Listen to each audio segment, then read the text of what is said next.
ये festive season ऐसा होता है जब हमारी सोसाइटी भी सेलिब्रेट करती है और हमारा बिजनेस भी सेलिब्रेट करता है। और इस बार ये 23 अगस्त से ही शुरू हो गया है।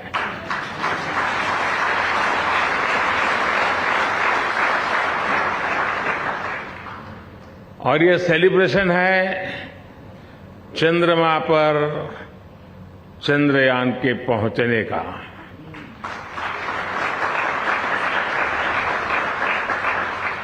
भारत के लूनर मिशन की सफलता में हमारी स्पेस एजेंसी इसरो की बहुत बड़ी भूमिका है, लेकिन साथ ही इसमें भारत की इंडस्ट्री ने भी बहुत बड़ा सहयोग किया है। चंद्रयान में यूज किए गए अनेक कंपोनेंट्स हमारी इंडस्ट्री ने, हमारी प्राइवेट कंपनियों ने, हमारे एमएसएमईज ने उसको आवश्यकता के अनुसार तैयार कर समय सीमा पर उपलब्ध कराए हैं। यानी ये साइंस और इंडस्ट्री दोनों की सफलता है। और इम्पोर्टेंट ये भी है, इस बार भारत के साथ साथ पूरी दुनिया इसे सेलिब्रेट कर रही है। ये सेलिब्रेशन एक रिस्पॉन्सिबल स्पेस प्रोग्राम चलाने का है। ये सेलिब्रेशन देश के विकास को एक्सेलरेट करने का है। ये सेलिब्रेशन इनोवेशन का है। ये सेलिब्रेशन स्पेस टेक्नोलॉजी के माध्यम से सस्टेनेबिलिटी और इक्वलिटी लाने का है। और यही तो इस B20 समिट की थीम है, raise. It is about responsibility, acceleration, innovation, sustainability and equality. And it is about humanity. It is about one earth, one family, one future. Friends, वैसे तो B20 के थीम रेज में आई है। आई innovation को represent करता है, लेकिन मैं इसमें इनोवेशन के साथ ही एक और आई को भी देखता हूं, और ये आई है इंक्लूसिवनेस। हमने अफ्रीकन यूनियन को भी G20 की स्थायी सदस्यता के लिए इस विजन के साथ इनवाइट किया।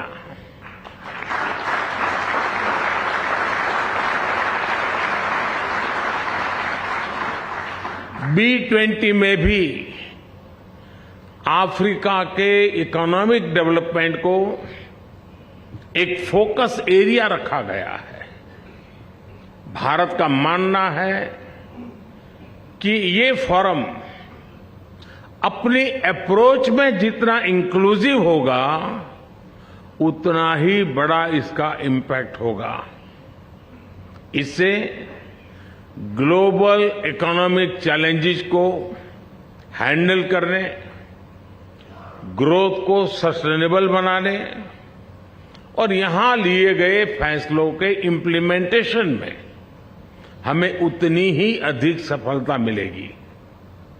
फ्रेंड्स, कहते हैं कोई भी आपदा आती है, बड़ा संकट आता है, तो वो हमें कुछ न कुछ सबक देकर जाता है, सिखाकर जाता है। 2-3 साल पहले हम दुनिया की सबसे बड़ी महामारी 100 साल में आए सबसे बड़े संकट से गुजरे हैं। इस संकट ने दुनिया के हर देश को, हर समाज को, हर बिजनेस हाउस को, हर कॉरपोरेट एंटिटी को एक सबक दिया है। सबक ये कि हमें अब जिस चीज पर सबसे ज्यादा इन्वेस्ट करना है वो है आपसी विश्वास, म्यूचुअल ट्रस्ट। कोरोना ने दुनिया में इस आपसी विश्वास को तहस नहस कर दिया है और अविश्वास के इस माहौल में जो देश पूरी संवेदनशीलता के साथ, विनम्रता के साथ विश्वास का झंडा लेकर आपके सामने खड़ा है, वो है भारत।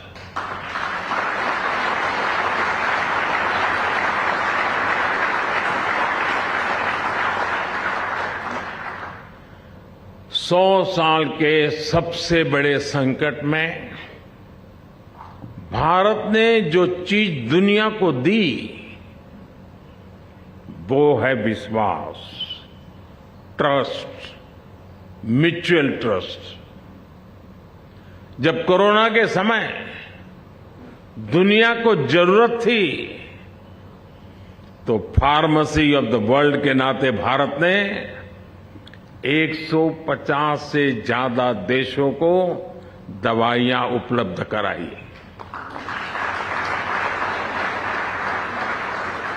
जब दुनिया को कोरोना की वैक्सीन की जरूरत थी तो भारत ने वैक्सीन का प्रोडक्शन बढ़ाकर करोड़ों करोड़ों लोगों की जान बचाई।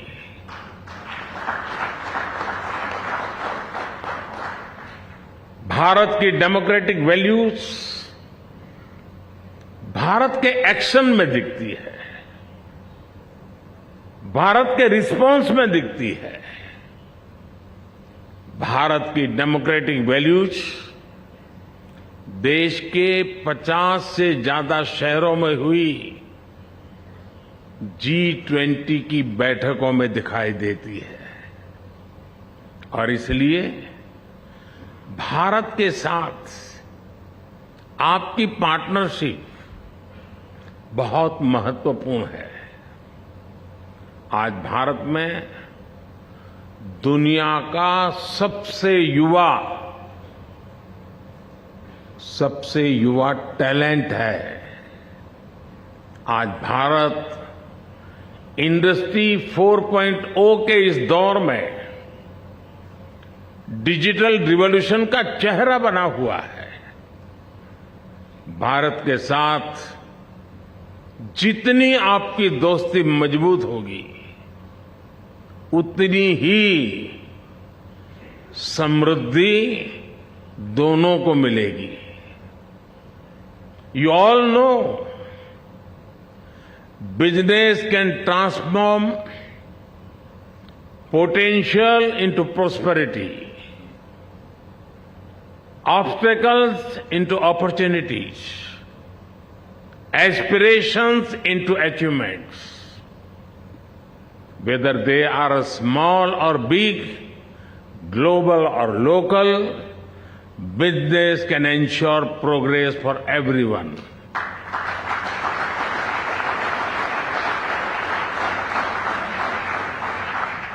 Therefore, the future of global growth is dependent on the future of business. Friends, कोविड-19 से पहले और कोविड-19 के बाद की दुनिया बहुत बदल गई है। कई चीजों में इरिवर्सिबल चेंज हम देख रहे हैं। अब जैसे ग्लोबल सप्लाई चेन को दुनिया फिर से पहले की तरह नहीं देख सकती। पहले कहा जाता था कि जब तक ग्लोबल सप्लाई चेन इफिशिएंट है तब तक चिंता की कोई बात ही नहीं है। लेकिन ऐसी सप्लाई चेन का और ऐसी सप्लाई चेन एफिशिएंट कही जा सकती है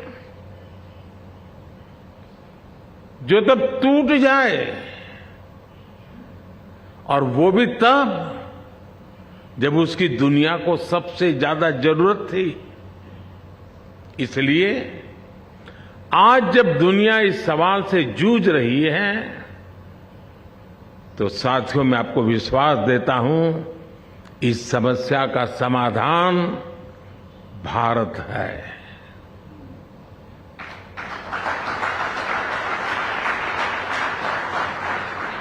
एक एफिशिएंट और ट्रस्टेड ग्लोबल सप्लाई चेन के निर्माण में भारत का अहम स्थान है, और इसके लिए ग्लोबल बिजनेस को अपनी रिस्पांसिबिलिटी आगे बढ़ाकर और आगे बढ़कर के हम सबको मिलकर के उठानी होगी।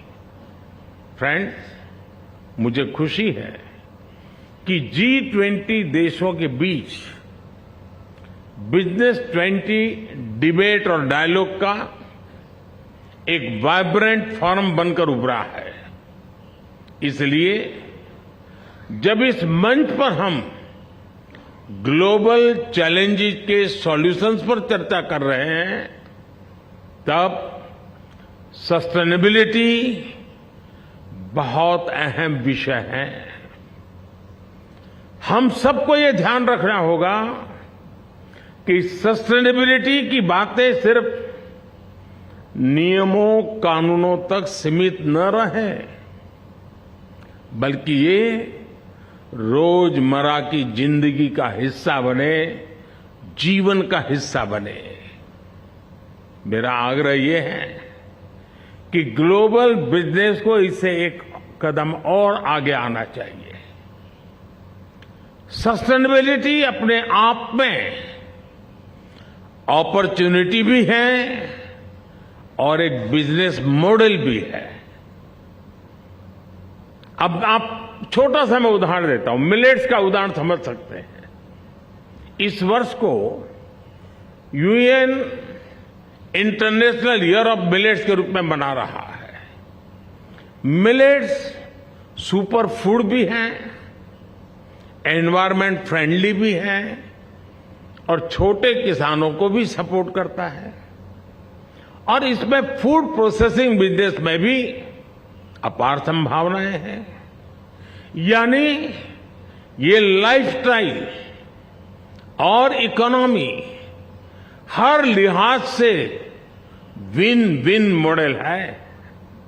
इसी प्रकार हम सर्कुलर इकोनॉमी को भी देखते हैं, इसमें भी बिजनेस के लिए बहुत बड़ी संभावनाएं हैं।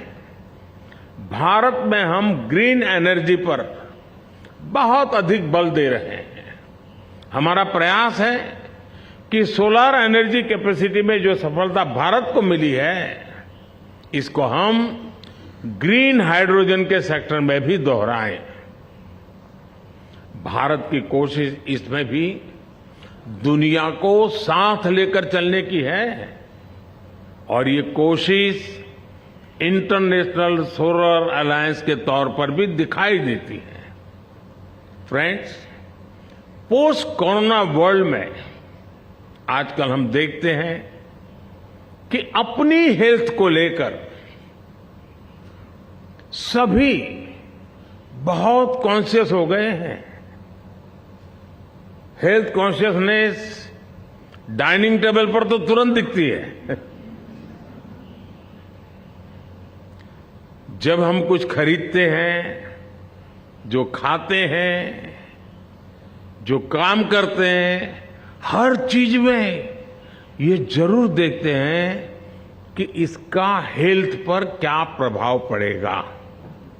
हर कोई सोचता है कि कहीं मुझे तकलीफ तो नहीं हो जाएगी, लंबे समय मुझे मुश्किल तो नहीं हो जाएगी। हमें सिर्फ आज की चिंता नहीं होती, बल्कि ये भी सोचते हैं कि आगे चलकर भी इसका क्या प्रभाव होगा। मेरा मानना है यही सोच बिजनेस और सोसाइटी की प्लेनेट को लेकर के भी होनी चाहिए।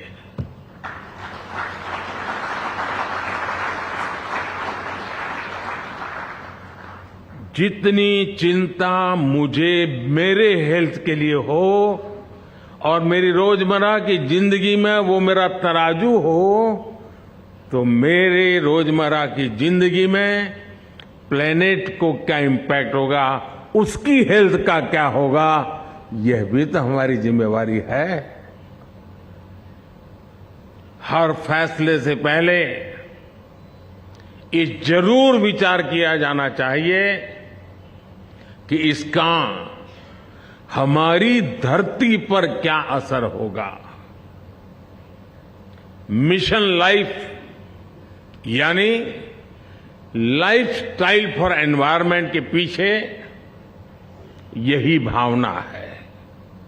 इसका मकसद दुनिया में प्रो प्लेनेट पीपल, इस प्रकार का एक समूह तैयार करना, एक आंदोलन खड़ा करना है। हर लाइफस्टाइल डिसीजन का बिजनेस वर्ल्ड पर कुछ न कुछ प्रभाव जरूर पड़ता है। जब लाइफस्टाइल और बिजनेस दोनों प्रो प्लेनेट होंगे तो अनेक समस्याएं वैसे ही कम हो जाएगी। हमें इस बात पर बल देना होगा कि अपने जीवन, अपने बिजनेस को हम कैसे एनवायरनमेंट के हिसाब से डालें। भारत ने बिजनेस के लिए ग्रीन क्रेडिट का फ्रेमवर्क तैयार किया है।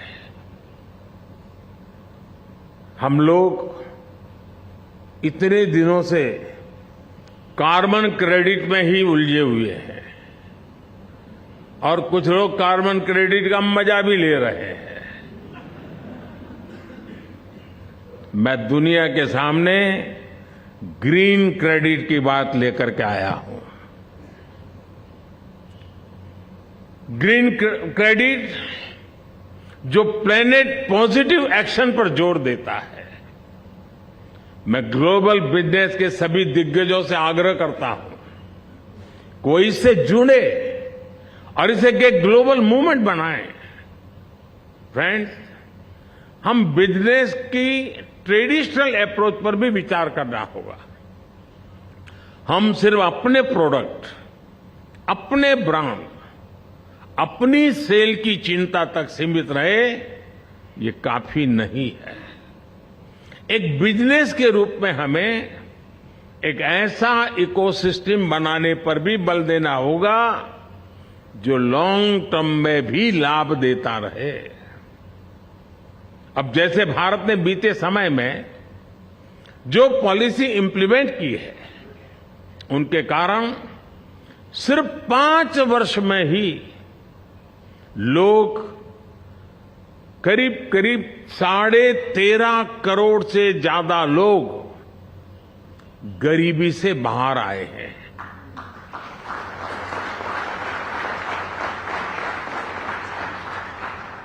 ये जो गरीबी से ऊपर आने वाले लोग हैं, जो न्यू मिडिल क्लास है, और मैं मानता हूं यही सबसे बड़े कंज्यूमर है, क्योंकि वो एक नए एस्पिरेशंस के साथ आते हैं। जो न्यू मिडिल क्लास भी भारत की ग्रोथ को मोमेंटम दे रहा है। यानी सरकार ने गरीबों के लिए जो काम किया, उसके नेट बेनिफिशियरी हमारे मिडिल क्लास भी हैं और हमारे एमएसएमईज भी हैं। कल्पना कीजिए कि प्रो पुअर गवर्नेंस पर फोकस करने से आने वाले 5-7 साल में कितना बड़ा मिडिल क्लास तैयार होने वाला है। इसलिए हर बिजनेस को ज्यादा से ज्यादा लोगों की, और ये जो परचेजिंग पावर बढ़ रहा है, उस परचेजिंग पावर मिडिल क्लास का जैसे जैसे बढ़ता है तो सीधा सीधा वो बिजनेस पर बहुत बड़ा इम्पैक्ट क्रिएट करता है। और हमने इस दोनों पर एक समान रूप से कैसे फोकस करना है।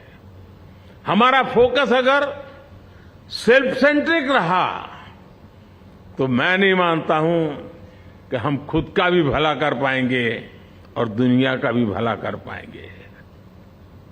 ये चुनौती हम क्रिटिकल मटेरियल, रेयर अर्थ, ऐसे कई मेटल के मामले में अनुभव भी कर रहे हैं। ये ऐसी चीजें हैं जो कहीं बहुत अधिक हैं, कहीं है ही नहीं, लेकिन जरूरत पूरी मानव जात को है। जिसके पास वो अगर इन्हें ग्लोबल रिस्पांसिबिलिटी के रूप में नहीं देखेगा तो ये एक नए कॉलोनियलिज्म के मॉडल को बढ़ावा देगा। और ये मैं बहुत गंभीर चेतावनी दे रहा हूं। फ्रेंड्स, ये profitable market can be sustained when there is a balance in the interest of producers and consumers. This also applies to nations. Treating other countries only as a market will never work. It will harm even the producing countries sooner or later. Making everyone equal partners in progress is the way forward. There are many global business leaders here. Can we all give more thought to how to make business more consumer-centric? These consumers could be individuals or countries. Their interests need to be taken care of as well. Can we think of some sort of a yearly campaign for this? Every year, can global business come together to pledge themselves for the good of the consumers and their markets? साथियों, क्या दुनिया भर में सारे business मिलकर साल का कोई ऐसा दिन तय कर सकते हैं जिसे कंज्यूमर को समर्पित किया जा सके? दुर्भाग्य देखिए, हम कंज्यूमर राइट्स की बात करते हैं, कंज्यूमर राइट्स का डे भी मनाता है दुनिया, उनको करना पड़ रहा है। क्या हम इस चक्र को बदल करके जैसे कार्बन क्रेडिट छोड़ करके ग्रीन क्रेडिट पर जाएं, वैसे कंज्यूमर राइट डे की दुनिया पर मजबूरी के बजाय हम कंज्यूमर केयर की बात करने का नेतृत्व ले सकते हैं? एक बार हम कंज्यूमर केयर डे मनाना शुरू करें, आप कल्पना कीजिए कितना बड़ा पॉजिटिव सिग्नल्स के साथ का एनवायरनमेंट बदल जाएगा। अगर कंज्यूमर की केयर बात होगी तो राइट से जुड़े उनके मुद्दे अपने आप सॉल्व हो जाएंगे साथियों। इसलिए इंटरनेशनल कंज्यूमर केयर डे ऐसी व्यवस्था पर मैं चाहूंगा कि आप सब साथी मिलकर के कुछ सोचिए। इससे बिजनेस और कंज्यूमर के बीच ट्रस्ट को और अधिक सशक्त बनाने में मदद मिलेगी। और हमें याद रखना है कि कंज्यूमर सिर्फ एक ज्योग्राफी के भीतर के रिटेल कंज्यूमर नहीं है, बल्कि अलग अलग देश भी हैं जो global trade, global goods and service के कंज्यूमर है। साथियों, आज जब दुनिया के बड़े बिजनेस लीडर्स यहां जुटे हैं, तब हमारे सामने कुछ और बड़े सवाल भी हैं। इन सवालों के उत्तर से ही बिजनेस और ह्यूमैनिटी का भविष्य तय होगा और इनके जवाब के लिए आपसी सहयोग जरूरी है। चाहे क्लाइमेट चेंज का विषय हो, एनर्जी सेक्टर की क्राइसिस हो, फूड सप्लाई चेन का असंतुलन हो, वाटर सिक्योरिटी हो, साइबर सिक्योरिटी हो, ऐसे कितने ही विषय हैं जो बिजनेस पर बड़ा इंपैक्ट डालते हैं। इससे मुकाबला करने के लिए हमें अपने साझा प्रयास बढ़ाने होंगे। समय के साथ अब हमारे सामने ऐसे विषय भी जुड़ते जा रहे हैं जिनके बारे में 10-15 साल पहले कोई सोच भी नहीं सकता था। अब जैसे क्रिप्टो करेंसी से जुड़ी चुनौती है, इस मामले में ज्यादा से ज्यादा इंटीग्रेटेड अप्रोच की जरूरत है। मैं समझता हूं इसके लिए एक ग्लोबल फ्रेमवर्क बनाया जाना चाहिए। तो B20 समिट में आप